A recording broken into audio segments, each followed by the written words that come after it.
Okay. Skeptics say Jesus isn't God because he always obeyed the Father. What do you think? Is this a good argument? Let's look at it. Well, first of all, they're right that Jesus always obeyed his Father. But to say that therefore he isn't God, that's an argument from ignorance. That's not a good argument at all, and here's why.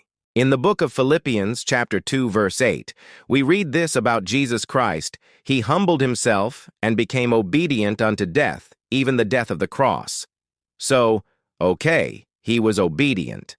What's wrong with that? Well, nothing.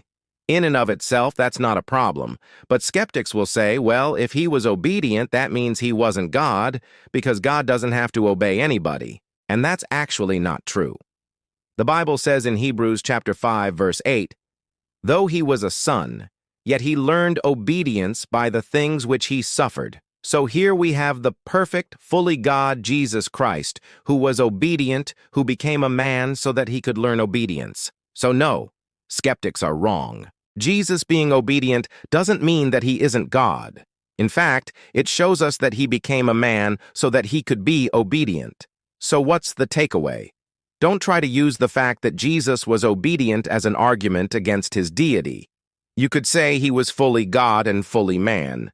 And because he was fully man, he was able to be obedient, which is something that we as Christians should strive to do, to be obedient to God. Hey, I hope this video helped you. If you have any questions, leave them in the comment section down below. We'd love to answer them for you. Also, don't forget to like, share, and subscribe. Thanks for watching.